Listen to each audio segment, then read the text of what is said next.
രാവിലെ ബ്രേക്ക്ഫാസ്റ്റ് കഴിക്കുവാണ് ആമി. അവൾ ഫ്രഷായി വരുമ്പോഴേക്കും യാദവ് ഓഫീസിൽ പോയിരുന്നു. അപ്പോഴാണ് കോളിംഗ് ബെൽ കേട്ടത്. ഡോറ് തുറന്ന് ഇന്ദു അമ്മ മുൻപിൽ നിൽക്കുന്ന ആളുകളെ കണ്ടൊന്ന് പുഞ്ചിരിച്ചു. മുത്തശ്ശനും മുത്തശ്ശിയും ഉൾപ്പെടെ കാളിയാർ മഠം മുഴുവൻ വന്നു നിൽക്കുന്നുണ്ട്. എല്ലാവരും ഉണ്ടല്ലോ, അവിടെ തന്നെ നിൽക്കാതെ അകത്തേക്ക് വരൂ. അവരെ നോക്കി പുഞ്ചിരിച്ചുകൊണ്ട് ഇന്ദു അമ്മ പറഞ്ഞതും അവരും അകത്തേക്ക് കയറി. ഭക്ഷണം കഴിച്ചെഴുന്നേറ്റ് ആമി കാണുന്നത് ഹാളിലിരിക്കുന്നവരെയാണ്. ആമിയെ കണ്ടതും ചെറിയമ്മമാര് 3 പേരും എഴുന്നേറ്റ് അവളുടെ അടുത്തേക്ക് പോയി. ആമി മോളെ എന്ന് വിളിക്കുന്നതിനോടൊപ്പം അവളെ കെട്ടിപ്പിടിച്ചു. അവളുടെ വീർത്തു വന്ന വയറിലേക്ക് കൈവച്ചുകൊണ്ട് ആമിയെ ചെറിയമ്മ ചോദിച്ചു, ആരെങ്കിലും എന്തെങ്കിലും പറഞ്ഞിറക്കി വിട്ടാലേ മോള് ഞങ്ങളെയൊക്കെ വിട്ട് പോകുമോ? അത്രയ്ക്ക് സ്നേഹവും അടുപ്പവും മാത്രമേ ഞങ്ങളോട് ഉണ്ടായിരുന്നുള്ളൂ. ആമിയുടെ കവിളിൽ കൈച്ചേർത്ത് ഹിമചെറിയമ്മ ചോദിക്കുമ്പോൾ അവരോട് പറയാതെ പോയ ആമിയോട് അവർക്ക് ദേഷ്യം തോന്നി. അങ്ങനെയല്ല ചെറിയമ്മേ, അവർ പറഞ്ഞത് കേട്ടപ്പോൾ ഞാനും കുഞ്ഞുങ്ങളും എല്ലാവർക്കും ഒരു അധികം പറ്റാവുമെന്ന് തോന്നി, അതാ. ഏട്ടത്തി, ആമി പറഞ്ഞു പൂർത്തിയാക്കും മുൻപ് എവിടെ നിന്ന് ഓടി വന്ന ലച്ചു അവളുടെ കാലിലേക്ക് വീണിരുന്നു. അവളുടെ പ്രവൃത്തിയിൽ ആദ്യം ആമി ഒന്ന് പകച്ചുവെങ്കിലും പെട്ടെന്ന് സ്വബോധം വീണ്ടെടുത്തു. ലച്ചു, എന്താ മോളെ ഇത്? എഴുന്നേൽക്ക്. തൻ്റെ കാൽ പുറകോട്ട് വലിക്കാൻ ശ്രമിച്ചുകൊണ്ട് ആമി പറയുന്നതെങ്കിലും അവൾക്കതിന് കഴിയുന്നുണ്ടായിരുന്നില്ല. എന്നോട് ക്ഷമിക്കേട്ടത്തി, ഞാൻ അങ്ങനെയൊന്നും പറയാൻ പാടില്ലായിരുന്നു. എൻ്റെ കുഞ്ഞൂസങ്ങളെ പോലും ഞാൻ ഓർത്തില്ല. എല്ലാം കൂടെ ആയപ്പോൾ എനിക്ക് പറ്റിപ്പോയി ഏട്ടത്തി, ക്ഷമിക്ക്. ഇനി അങ്ങനെ ഉണ്ടാവില്ല. ഏട്ടത്തി ഏട്ടനെ കൂട്ടി കാളിയാർ മഠത്തിലേക്ക് വാ. നിങ്ങളില്ലാതെ എനിക്ക് പറ്റുന്നില്ല. വാക്കുകൾ ഇടറുന്നുണ്ട് എങ്കിലും അത് ചേർത്ത് വെച്ച് തേങ്ങിക്കൊണ്ട് പറയുമ്പോൾ എല്ലാവരും വേദനയോടെ നോക്കി നിന്നു. പക്ഷേ ലച്ചുവിനെ തടയാൻ ആരും മുതിർന്നില്ല. എന്നാൽ ആമി വല്ലാത്ത അവസ്ഥയിലായിരുന്നു. ലച്ചുവിൻ്റെ പ്രവൃത്തി അങ്ങേയറ്റം വേദനിപ്പിക്കുന്നുണ്ട് എങ്കിലും കുനിഞ്ഞവളെ എഴുന്നേൽക്കാൻ കഴിയാത്ത അവസ്ഥയിലാണ് ആമി. ലച്ചു, നീ എൻ്റെ സ്വന്തം സഹോദരിയല്ലേ? നിന്നോട് ഏട്ടത്തി പിണങ്ങുവോ? മോൾ എണീക്ക്, എനിക്ക് കാല് കഴക്കുന്നുണ്ട്. ലച്ചുവിനെ നോക്കി സങ്കടത്തോടെയും വേദനയോടെയും ആമി പറഞ്ഞതും ലച്ചു വേഗം എണീറ്റു വന്നു. ഏട്ടത്തി എന്ന് വിളിച്ച് തൻ്റെ കൈപ്പിടിച്ച് കരയുന്ന ലച്ചുവിനെ സമാധാനിപ്പിക്കുന്ന ആമി എല്ലാവരും നോക്കി നിന്നു. പിന്നെ കുറച്ചു നേരം എല്ലാവരും സംസാരിച്ചിരുന്നു. ആമിയും യദുവും കാളിയാർ മഠത്തിലേക്ക് ഉടനെ വരണമെന്ന് ഏൽപ്പിച്ചിട്ടാണ് എല്ലാവരും പോയത്. പോകുന്നതിന് മുൻപ് ഉത്തരയുടെ ഭാഗത്തു നിന്നും ലച്ചുവിൻ്റെ ഭാഗത്തു നിന്നും ഉണ്ടായ എല്ലാ തെറ്റിനും മുത്തശ്ശൻ മാപ്പ് പറഞ്ഞു എങ്കിലും ആമി അതിനനുവദിച്ചില്ല. എല്ലാവരും പോയപ്പോൾ ആമിക്ക് വല്ലാത്ത ഒറ്റപ്പെടൽ പോലെ തോന്നി. അവരെയൊക്കെ ഒരുപാട് മിസ് ചെയ്യുന്നത് പോലെ.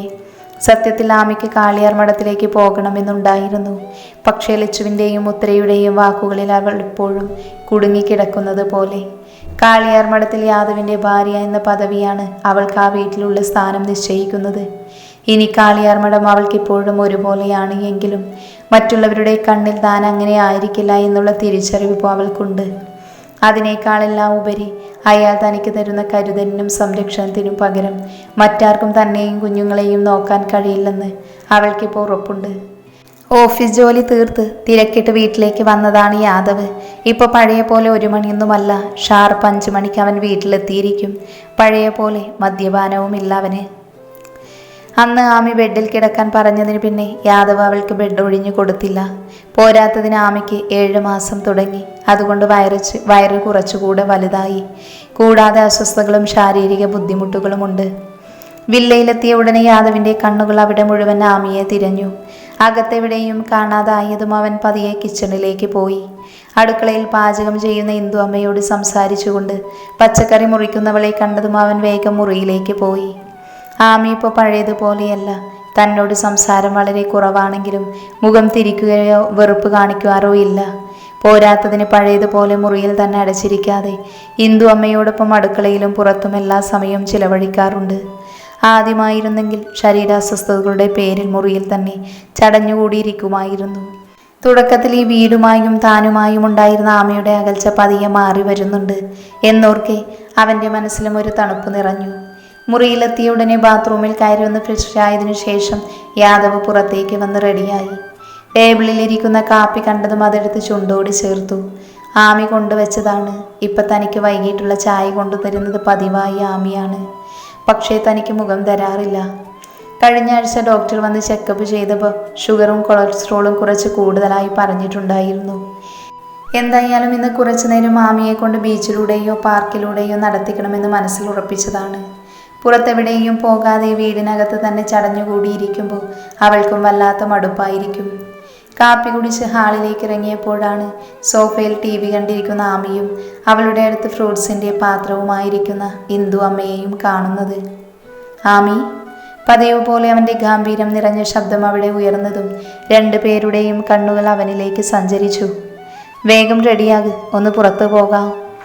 യാദവ് പറയുന്നത് കേട്ടതും തൻ്റെ വീർത്ത വയറിൽ കൈത്താങ്ങിക്കൊണ്ട് ആമി പതിയെ സോഫയിൽ നിന്ന് എഴുന്നേറ്റു. എവിടേക്കാ? ബീച്ചിൽ അല്ലെങ്കിൽ പാർക്കിൽ. കൊളസ്ട്രോളും ഷുഗറും എല്ലാം കൂടുതലാണ്, അതുകൊണ്ടിനി ഡെലിവറി വരെ ഇന്നും കുറച്ച് നടക്കണം. പതിവ് ഗൗരവത്തിൽ അത് പറഞ്ഞുകൊണ്ട് പോക്കറ്റിലുള്ള ഫോണും എടുത്ത് അവൻ സോഫയിലേക്ക് ഇരുന്നു. ഇന്ദു അമ്മ പതിയെ ആമിയെ കൊണ്ട് മുറിയിലേക്ക് പോയി. ആമി എതിർപ്പ് എന്തെങ്കിലും പറയുമെന്ന് തോന്നിയെങ്കിലും ഒന്നും പറയാതെ മുറിയിലേക്ക് പോകുന്ന അവളെ അവനൊന്ന് നോക്കി. ഒന്ന് ഫ്രഷായി ഒരു കുർത്തിയും പിന്നെ ഒരു പലസ പാൻറ്റും എടുത്തിട്ടു. മുടി പോണിട്ടയിൽ കെട്ടി ഒരു ചെറിയ കറുത്ത പൊട്ടും തൊട്ടു. മോളെ. തിരിഞ്ഞ് ഹാളിൽ നടക്കാൻ തുടങ്ങുമ്പോഴാണ് പുറകിൽ നിന്നും ഇന്ദു അമ്മ വിളിക്കുന്നത്. എന്താ അമ്മേ? ഇപ്പോഴത്തെ കുട്ടികൾക്ക് ഇതിലൊന്നും വിശ്വാസമില്ലെന്നറിയാം, പക്ഷേ എനിക്കെന്തോ പറയാതിരിക്കാൻ കഴിയണില്ല. വിവാഹം കഴിഞ്ഞ പെണ്ണുങ്ങൾ നെറുകയിൽ സിന്ദൂരം തൊടുന്നത് ഭർത്താവിൻ്റെ ദീർഘായുസിന് വേണ്ടിയാ. മോളും യദുസാറും തമ്മിൽ ചെറിയ പൊരുത്തക്കേടുകളുണ്ടെന്ന് എനിക്ക് തോന്നുന്നു. ഇനി അങ്ങനെ ഇല്ലെങ്കിൽ തന്നെ എന്തിൻ്റെ പേരിലായാലും സിന്ദൂരം തൊടാതിരിക്കരുത്, അത് മോളിങ്ങനെ ഇരിക്കുന്ന സമയത്ത്. ആമിയുടെ വീർത്തു വരുന്ന വയറിലേക്ക് നോക്കിക്കൊണ്ട് ഇന്ദു അമ്മ പറഞ്ഞതും ആമിക്ക് വല്ലാതെയായി. അവളുടെ മുഖം മങ്ങി. എനിക്ക് ഇത്തരം കാര്യങ്ങളിലൊന്നും വിശ്വാസമില്ല. പിന്നെ ഏതൊരു ബന്ധത്തിൻ്റെയും ഇടയിൽ ആദ്യം വേണ്ടത് സ്നേഹവും വിശ്വാസവുമാണെന്ന് വിശ്വസിക്കുന്ന ആളാണ് ഞാൻ. ഗൗരവത്തിലുള്ള അവൻ്റെ ശബ്ദം അവിടെ ഉയർന്നതും അവരുടെ രണ്ടുപേരുടെയും ശ്രദ്ധ യാദവിലേക്ക് പോയി. ആമി, ഇറങ്ങാം. അവരുടെ മുഖം കൊടുക്കാതെ വീണ്ടും ഫോണിലേക്ക് നോക്കിക്കൊണ്ട് യാദവ് പുറത്തേക്ക് നടക്കുന്നതിനിടയിൽ പറഞ്ഞതും ഇന്ദു അമ്മയെ നോക്കിയൊന്ന് തല കാണിച്ചുകൊണ്ട് അവളും അവനും പുറകെ പോയി. എന്നാൽ ഇന്ദു അമ്മയ്ക്ക് എന്തോ വല്ലായ്മ തോന്നി. അവരെ സംബന്ധിച്ച് യാദവ് ഒരുപാട് നല്ല ഭർത്താവും മനുഷ്യനുമാണ്. ആമിക്കൊരു കുറവും ഒന്നിനും അവൻ വരുത്തുന്നില്ല എന്ന് മാത്രമല്ല, അവളുടെ ഓരോ ചെറിയ കാര്യങ്ങളും അവൻ പ്രത്യേകം ഓർത്ത് ചെയ്യുന്നത് അവർ പോലും കണ്ടിട്ടുണ്ട്. ഓഫീസിൽ പോയാൽ തന്നെ ഓരോ 3 മണിക്കൂർ കൂടുമ്പോഴും വിളിക്കും. പോരാത്തതിന് സെക്യൂരിറ്റിയെയും ഗാർഡ്സിനെയും എല്ലാം വീടിന് പുറത്തുണ്ട്. അവൻ എന്തൊക്കെയോ ആമിക്ക് ചെയ്തിട്ടും ആമി അവനോട് അകന്നു നിൽക്കുന്നത് എന്താണെന്ന് അവർക്ക് എത്ര ആലോചിച്ചിട്ടും ഉത്തരം കിട്ടുന്നുണ്ടായിരുന്നില്ല. യാദവ് നടന്ന് നേരെ കാറിനടുത്തേക്ക് പോയി. ഡോറ് തുറക്കാൻ നേരത്താണ് അവൻ ആമിയെക്കുറിച്ച് ഓർത്തത്. നെറ്റിയിൽ കൈവച്ചുകൊണ്ട് അവനൊന്ന് തടവി. പിന്നെ തിരിഞ്ഞു നോക്കിയതും വയറിൽ കൈവച്ച് പതിയെ നടന്നു വരികയായിരുന്നു ആമി. വേഗം ഡോറടച്ച് അവൻ അവളുടെ അടുത്തേക്ക് പോയി. എന്നിട്ട് പതിയെ ആമിയുടെ കൈ പിടിച്ചു നടത്തിച്ചു. ഇന്ദു അമ്മയുടെ വാക്കുകളിൽ കുടുങ്ങിക്കിടന്ന മനസ്സിനെ വരുതിയിലാക്കാൻ പാടുപെടുകയായിരുന്നു ആമി. അവളുടെ മനസ്സ് മുഴുവൻ അവരുടെ വാക്കുകളാണ്. പെട്ടെന്നാണ് തൻ്റെ കൈകളിൽ ഒരു കരം അമർന്നത്. അവൾ തല ഉയർത്തി നോക്കുന്നതിന് മുൻപ് യാദവ് അവളെയും പൊതിഞ്ഞു പിടിച്ച് കാറിനടുത്തേക്ക് നടന്നിരുന്നു. കോ ഡ്രൈവിംഗ് സീറ്റിലെ ഡോറ് തുറന്ന് യാദവ് ആമിയെ പതിയെ ആ സീറ്റിലേക്ക് ഇരുത്തി. എന്നിട്ടാണ് അവൻ ഡ്രൈവിംഗ് സീറ്റിലേക്ക് കയറിയത്. വാതിലിനടുത്ത് നിന്ന് ഇന്ദു അമ്മ പടി കടന്നു പോകുന്ന ആ കാറിലേക്കൊന്ന് നോക്കി നെഞ്ചിൽ കൈവച്ചു. ഭഗവതി, അവർക്ക് നല്ലൊരു കുടുംബജീവിതം കൊടുക്കണേ. പുറത്തു പോകാമെന്ന് യാദവ് പറഞ്ഞപ്പോൾ വളരെ സന്തോഷത്തോടെയാണ് അവൾ റെഡിയായത്. കുറച്ച് ദിവസമായി വീടിനകത്ത് തന്നെ ചടഞ്ഞുകൂടി കിടക്കുന്നത് ഒന്ന് പുറത്തു പോകണമെന്ന് അവൾക്കുണ്ടായിരുന്നു. എന്നാൽ പ്രതീക്ഷിക്കാതെ ഇന്ദു അമ്മ അങ്ങനെ പറഞ്ഞതും എന്തോ പോലെ. യാദവിനെ എപ്പോഴും തനിക്ക് ഭർത്താവായി കാണാൻ കഴിയാത്തതുപോലെ. ദേഷ്യവും വെറുപ്പുമൊന്നുമില്ലെങ്കിലും അവൻ സമ്മാനിച്ച ആ മുറിവ് തന്നിൽ ഇപ്പോഴും ഉണങ്ങാതെ കിടക്കുന്നുണ്ട്. അവൾ പതിയെ അവൻ്റെ മുഖത്തേക്ക് നോക്കി. ഗൗരവത്തോടെ മുന്നോട്ട് നോക്കി ഡ്രൈവ് ചെയ്യുകയാണവൻ. നിന്നോട് ഞാൻ ഇപ്പോഴും പറയുന്നു ആമി, നീ എന്നെ അംഗീകരിക്കണമെന്നോ പ്രണയിക്കണമെന്നോ ഞാൻ ആഗ്രഹിക്കുന്നില്ല. പിന്നെ സിന്ദൂരം, അത് ഞാൻ പറഞ്ഞല്ലോ, എനിക്കതിലൊന്നും വലിയ വിശ്വാസമില്ല. ഇനിയുണ്ടെങ്കിൽ തന്നെ ആരെങ്കിലും എന്തെങ്കിലും പറയുന്നത് കേട്ട് ചെയ്യേണ്ടതല്ല ഇതൊന്നും. അവർക്ക് സ്വയം തോന്നണം, അപ്പോഴേ എല്ലാത്തിനും ഒരർത്ഥമുണ്ടാകൂ എന്ന് വിശ്വസിക്കുന്ന ആളാണ് ഞാൻ. തന്നെ നോക്കുന്ന ആമയുടെ സാമീപ്യം അറിഞ്ഞപ്പോഴാണ് അവനത് പറഞ്ഞത്. ഇന്ദു അമ്മ പറഞ്ഞതോർത്ത് വേവലാതിപ്പെട്ട് നിൽക്കുകയായിരുന്നു അവൾ. ഇപ്പോൾ താൻ എന്തോർത്താണോ വേവലാതിപ്പെട്ടത് അതിനുള്ള ആശ്വാസവാക്കാണ് അവനിൽ നിന്ന് വന്നത് എന്നോർക്കെ അവളുടെ മനസ്സ് കൂടുതൽ സംഘർഷഭരിതമായി. തന്നെ മറ്റാരേക്കാളും അവൻ മനസ്സിലാക്കുന്നതും അതിനനുസരിച്ച് അവൻ പ്രവർത്തിക്കുന്നതും ഓർക്കെ അവൾക്ക് വല്ലായ്മ തോന്നി. സത്യത്തിൽ എന്താണ് തൻ്റെ പ്രശ്നമെന്ന് ചിന്തിക്കുകയായിരുന്നു അവൾ. യാദവിനോടുള്ള അടങ്ങാത്ത ദേഷ്യവും വെറുപ്പും ഇപ്പോഴും മനസ്സിൽ നിന്നും പൂർണ്ണമായും മാറാത്തതാണോ? അതോ തൻ്റെ കുഞ്ഞുങ്ങൾക്ക് വേണ്ടി അവനെ മനസ്സുകൊണ്ട് അംഗീകരിക്കണമെന്ന് ആഗ്രഹമുണ്ടായിട്ടും പൂർണ്ണ മനസ്സോടെ അതിന് കഴിയാത്തതാണോ? എങ്ങനെയൊക്കെ ചിന്തിച്ചാലും ഇതിന് രണ്ടിനെയും തമ്മിൽ ബന്ധിക്കുന്ന ഒരൊറ്റ കാരണമാണ് അവൻ്റെ പ്രവൃത്തികൾ. അത് തന്നിൽ ഏൽപ്പിച്ച വലിയ ആഘാതം. താൻ ഇത്രയൊക്കെ പറഞ്ഞിട്ടും തെളിയാത്ത അവളുടെ മുഖത്തേക്കൊന്ന് നോക്കിയതിനു ശേഷം യാദവ് കാറ് മുന്നോട്ടെടുത്തു. കുറച്ചു നേരത്തെ യാത്രയ്ക്ക് ശേഷം ബീച്ചിൽ അവൻ്റെ കാറ് നിന്നതും അലയടിക്കുന്ന കടലിലേക്ക് ആമിയുടെ ശ്രദ്ധ പോയി. അവളുടെ കണ്ണുകൾ വിടർന്നു വന്നു. അതുവരെ തൻ്റെ മനസ്സിൽ ബാധിച്ചുകൊണ്ടിരിക്കുന്ന സംഘർഷം നിമിഷ നേരം കൊണ്ട് ഇല്ലാതാകുന്നത് ആമി തിരിച്ചറിഞ്ഞു. അവൾ പോലും അറിയാതെ അവളിൽ ഒരു പുഞ്ചിരി വിരിഞ്ഞു. അതേസമയം അവളുടെ മുഖത്തെ പുഞ്ചിരിയിലേക്ക് നോക്കി നിൽക്കുകയായിരുന്നു അവൻ. ഇതുവരെ അവളിൽ കണ്ടതിൽ വെച്ച് ഏറ്റവും നല്ല ഭാവം ഇതാണെന്ന് തോന്നി അവന്. ചിലപ്പോൾ വളരെ അപൂർവമായി മാത്രം കാണുന്ന പ്രതിഭാസമായതുകൊണ്ടാവാം. ആ ഓർമ്മയിലും അവൻ്റെ ഉള്ളിലെവിടെയോ ഒരു നോവ്. താൻ അവളുടെ ജീവിതത്തിലേക്ക് കടന്നു വന്നതിന് ശേഷം മനസ്സറിഞ്ഞ് ഉള്ളു തുറന്നവൾ പുഞ്ചിരിച്ചിട്ടില്ല എന്ന് മറ്റാരേക്കാളും നന്നായി അവന് മനസ്സിലാക്കാമായിരുന്നു. അതുകൊണ്ടാവാം അവൻ്റെ കണ്ണുകൾ വീണ്ടും അവളിലേക്ക് പോയി. അപ്പോഴും കാറകത്ത് തന്നെ ഇരുന്ന് കടലിലേക്ക് നോക്കി സ്വയം അറിയാതെ പുഞ്ചിരിക്കുകയായിരുന്നു അവൾ. അവളെ നോക്കി ഒന്ന് ശ്വാസമെടുത്തതിന് ശേഷം കാറിൻ്റെ ഡോറ് തുറന്ന് ആദ്യം യാദവ് പുറത്തേക്കിറങ്ങി. പിന്നെ ആമിയുടെ ഡോറും തുറന്നു കൊടുത്തു. പെട്ടെന്ന് യാദവ് ഡോറ് തുറന്നപ്പോഴാണ് ആ കാഴ്ചയിൽ നിന്നും അവളുടെ ശ്രദ്ധ മാറുന്നത്. ഇറങ്ങ്. തുറന്ന ഡോറിൻ്റെ വിടവിലൂടെ തൻ്റെ വലത്തെ കൈ അവൾക്ക് നേരെ നീട്ടിക്കൊണ്ട് യാദവ് പറയുമ്പോൾ തൻ്റെ കുഞ്ഞുങ്ങളെയും ചുമന്നുകൊണ്ട് കാറിൽ നിന്നും സ്വയം പുറത്തേക്കിറങ്ങാനുള്ള അവളുടെ ബുദ്ധിമുട്ട് മാത്രമായിരുന്നു അവൻ്റെ മനസ്സിൽ. അത് മനസ്സിലാക്കിയത് കൊണ്ടാണ് രണ്ടാമതൊന്നും ചിന്തിക്കാതെ ആമി അവൻ്റെ വലത്തെ കൈയിലേക്ക് തൻ്റെ കൈ ചേർത്ത് വെച്ചത്. അവൻ്റെ കൈ പിടിച്ച് കാറിൽ നിന്നും പതിയെ പുറത്തേക്ക് ഇറങ്ങിയതും കാറിൻ്റെ ഡോറടച്ച ശേഷം കാറ് ലോക്ക് ചെയ്ത് അവളുമായി അവൻ ബീച്ചിൻ്റെ അടുത്തേക്ക് പോയി. അപ്പോഴും അവളുടെ കൈകൾ അവൻ്റെ കയ്യിൽ ഭദ്രമായിരുന്നു. ഒരുതരം ആവേശത്തോടെ അവൾ കടലിനെ നോക്കി കാണുകയായിരുന്നു. വല്ലാത്ത തണുപ്പ് മനസ്സിനും ശരീരത്തിനും ഏകുന്നത് കാഴ്ച. തിരമാലകൾ തൻ്റെ കാലിൽ വന്ന് പതിച്ചപ്പോൾ വിടരുന്ന അവളുടെ കണ്ണുകൾ കണ്ടതും അവളിൽ നിന്ന് തൻ്റെ കൈകൾ അടർത്തി മാറ്റി കുറച്ച് പുറകോട്ട് നിന്നിരുന്നു അവൻ. ഈ നിമിഷം അവൾ മനസ്സറിഞ്ഞ് ആസ്വദിക്കാൻ തൻ്റെ സാമീപ്യം അവൾക്ക് ബുദ്ധിമുട്ടുണ്ടാകുമെന്ന് അവൻ അറിയാമായിരുന്നു. കുറച്ചു മാറി നിന്ന് യാദവ് ആമിയെ തന്നെ നോക്കി നിന്നു. അവന് വന്നതും പോയതുമൊന്നും അറിയാതെ മറ്റേതോ ലോകത്താണവൾ. എന്നാൽ കടലിലേക്ക് നോക്കി നിൽക്കുന്ന അവളുടെ കണ്ണുകൾ തിളങ്ങുന്നുണ്ട്. ചെറിയ തിരമാലയിൽ കാൽ നനച്ച് പതിയെ മുൻപോട്ട് നടന്നു പോകുമ്പോൾ ഇതുവരെ അലയടിച്ച ദുഃഖങ്ങളൊന്നും അവളിൽ ആ നിമിഷം ഉണ്ടായിരുന്നില്ല. ആ തീരം മുഴുവൻ അവളുടെ കണ്ണുകൾ സഞ്ചരിച്ചു. വലിയ കടൽ തീരത്തിൻ്റെ ഓരോ ഭാഗത്തായി തങ്ങളുടെ സായാഹ്നം ആസ്വദിക്കുന്ന ഒരു പറ്റം ആളുകൾ.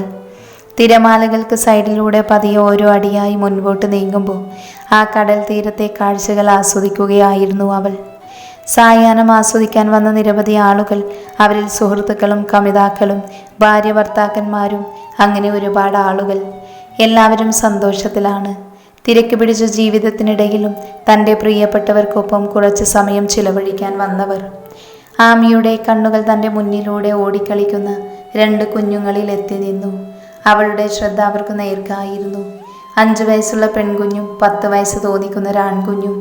അവരുടെ ഓട്ടം ചെന്നു നിന്നത് മണൽപ്പരപ്പിൽ കാൽ നീട്ടിയിരിക്കുന്ന അച്ഛൻ്റെയും അമ്മയുടെയും അടുത്തേക്കാണ്.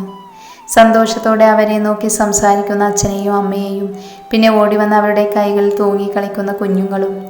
മറ്റുള്ള കാഴ്ചകളിൽ ഏറ്റവും കൂടുതൽ ആമിയെ ആകർഷിച്ചത് ആ ചിത്രമായിരുന്നു. അവളുടെ കണ്ണുകൾ ചെറുതായി നിറഞ്ഞു. അവളുടെ വീർത്തു വന്ന വയറിലേക്ക് കൈകൾ സഞ്ചരിച്ചതും പെട്ടെന്ന് ആരോ അവളെ തട്ടിക്കൊണ്ട് മുന്നോട്ട് പോയിരുന്നു. കാലുകൾ ഇടറി നിലത്തേക്ക് വീഴാൻ പോയ ആമിയെ ഓടി വന്ന് നെഞ്ചോട് ചേർക്കുന്നത് വരെ അവൻ്റെ ഉള്ളിൽ പറഞ്ഞറിയിക്കാൻ കഴിയാത്ത അത്രയ്ക്ക് സംഘർഷമായിരുന്നു. ഒരു കൈ കൊണ്ട് ആമിയെയും മറുകൈ കൊണ്ട് അവളുടെ വയറിനെയും പൊതിഞ്ഞു പിടിച്ചിരുന്നു അവൻ. അപ്പോഴത്തെ വിറക്കുകയായിരുന്നു അവളുടെ ശരീരം. ഒരു നിമിഷത്തെ തൻ്റെ അശ്രദ്ധയിൽ താഴെ വീണിരുന്നെങ്കിൽ എന്നോർക്കെ അവനോടൊന്നുകൂടെ ചേർന്ന് നിന്നു അവൾ.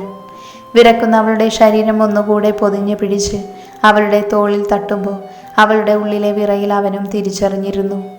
അവളെ ചേർത്ത് പിടിച്ച് ആളൊഴിഞ്ഞ മണൽപ്പരപ്പിലേക്ക് പോയി മാറി നിന്നു അവൻ. അവളുടെ വിറയ്ക്കുന്ന ശരീരം കണ്ടതും അവൻ്റെ ശ്രദ്ധ പോയത് തൊട്ടടുത്ത് കരിക്ക് വിൽപ്പനക്കാരൻ്റെ അടുത്തേക്കായിരുന്നു. അപ്പോഴും അവനോട് ചേർന്ന് നിൽക്കുകയാണവൾ. ഇതിനു മുമ്പ് ഒരുപാട് പ്രാവശ്യം അവൾക്കെതിരെയുള്ള ആക്രമണങ്ങൾ ഉണ്ടായതുകൊണ്ട് ഇപ്പം ചെറിയ കാര്യത്തെ പോലും ആമിക്ക് പേടിയാണ്. പ്രഗ്നൻസി ടൈമിലെ മൂഡ് സ്വിങ്സിനും അതിന് കാരണമാണ്. അതുപോലെ തന്നെ ആമിയെ പൊതിഞ്ഞു പിടിച്ചുകൊണ്ട് യാദവ് കരിക്ക് വിൽക്കുന്ന ആളുടെ അടുത്തേക്ക് പോയി. അയാളുടെ കയ്യിൽ നിന്നൊരു കരിക്ക് വാങ്ങി അത് കൊത്തി ആമിക്ക് കൊടുത്തു. അവനെ ഒന്ന് നോക്കി ആമി അത് മുഴുവൻ കുടിച്ചു. സത്യത്തിൽ അവൾക്ക് ആ കരിക്ക് വലിയൊരു ആശ്വാസമായിരുന്നു. കരിക്ക് കുടിച്ച് വീണ്ടും കടലിലേക്ക് നോക്കിയിരിക്കുന്ന ആമിയെ നോക്കിക്കൊണ്ട് യാദവ് പറഞ്ഞു, വാ നമുക്ക് പോകാം, ഇരുട്ടി തുടങ്ങി. കടലിലേക്ക് മുങ്ങാൻ തയ്യാറായിരിക്കുന്ന അസ്തമയ സൂര്യനെ നോക്കിക്കൊണ്ട് യാദവ് പറഞ്ഞതും ആമി നിരാശയോടെ അവനെ നോക്കി. കുറച്ചു നേരം കൂടെ? ഇത്ര നേരം നടന്നതല്ലേ, ഇനി മതി, പോകാം, അല്ലെങ്കിൽ രാത്രി കാല് വേദനിക്കും. അവളെ നോക്കിക്കൊണ്ട് ഗൗരവത്തിൽ തന്നെ അവൻ മറുപടി കൊടുത്തു. എന്നാൽ ആമിക്ക് വല്ലാത്ത സങ്കടം തോന്നി. അവനെ ഒന്നുകൂടെ നോക്കിക്കൊണ്ട് ആമി ചോദിച്ചു, സൺസെറ്റ് കാണാൻ തോന്നുന്നു, അത് കഴിഞ്ഞിട്ട് പോകാം. തന്നോട് അപേക്ഷ പോലെ പറയുന്നവരെ കണ്ടതും അവന് വല്ലാതെയായി. എന്തുകൊണ്ടോ അവളെ എതിർക്കാൻ അവന് തോന്നിയില്ല. എന്നാൽ അവൻ്റെ മൗനം കണ്ടതും ആമി വീണ്ടും ആ ചെറിയ തിരയിലൂടെ നടക്കാൻ തുടങ്ങി. എന്നാൽ ഇപ്രാവശ്യം അവളുടെ വലതു കൈയിൽ പിടിച്ച് അവനും അവൾക്കൊപ്പം ഉണ്ടായിരുന്നു.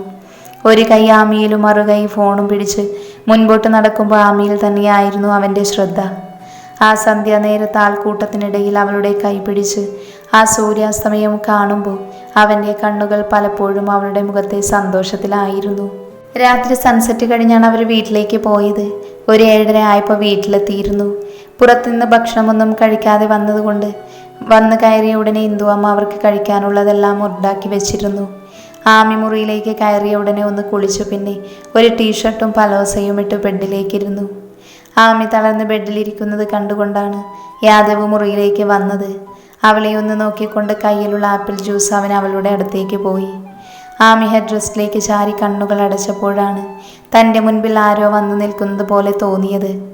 ആമി കണ്ണു തുറക്കുമ്പോൾ തനിക്ക് നേരെ ജ്യൂസ് നീട്ടി നിൽക്കുന്ന യാദവിനെയാണ് കാണുന്നത്. ഇത് കുടിച്ചോ, നല്ല ക്ഷീണം ഉണ്ടാകും. അത് പറഞ്ഞുകൊണ്ട് ആമിക്ക് ജ്യൂസ് കൊടുത്ത് അവൻ ബാത്റൂമിലേക്ക് പോയി.